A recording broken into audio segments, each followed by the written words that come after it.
అది రాజకీయం శంకుశాసనంగా ఇద్దరు మంత్రులు వచ్చారు టోపు పెట్టుకున్నారు దబదబ 100 కోట్లు అని కొబ్బరికాయ కొట్టిపోయారు మళ్ళీ అటే ఫతేనే పోతారు ఇక అది వరకు కోడ్ వచ్చింది అది వరకు వాళ్ళు ఎలక్షన్ అవుతుంది వాళ్ళు మళ్ళీ ఇక్కడ మొగ్గం కూడా చూపించారు వాళ్ళు ఆ మంత్రులు ఇక్కడ మంత్రులు కాదు ఇక్కడ లెక్కలేరు వాళ్ళకు ఒక మంత్రి లేడు ఓ ఎమ్మెల్యే లేడు ఏది లేదు ముస్లింలకు అన్యాయం చేసిన పార్టీ అంటే ఏకైక పార్టీ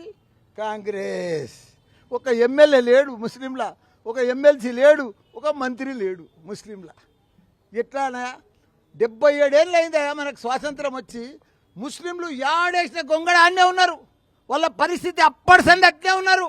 వాళ్ళకు పాఠశాలలు కరెక్ట్ లేవు ఓ స్కూళ్ళు లేవు ఎడ్యుకేషన్ లేదు ఏం లేదు కాంగ్రెస్ 65 ఏళ్ళ పాలనలా మా కేసీఆర్ వచ్చి వాళ్ళకన్నీ గురుకుల పాఠశాలలు తెరిచిండే బీసీలకు ఎస్సీలకు మైనార్టీలకు క్రైస్తవులకు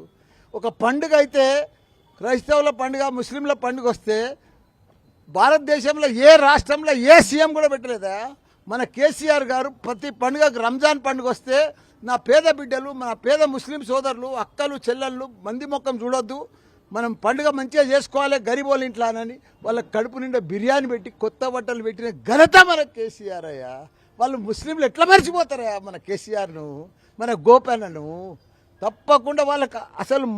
ఏం ముఖం పెట్టుకొని అడుగుతారా వాళ్ళు ఓటు ఏ లెవెల్కి అడుగుతారు కాంగ్రెస్ వాళ్ళు ఏమన్నా 22 ఏళ్ళు అయింది 22 నెలలు అయింది ఏమన్నా చేసిర్రా ఏమన్నా అభివృద్ధి చేసిర్రా ఏ పోనీ ఈడనే కాదు తెలంగాణలో ఏమన్నా ఒక మట్టితో వీరా ఒక పిల్లర్ వేసిరా ఏం చేసిర్రు చెప్పు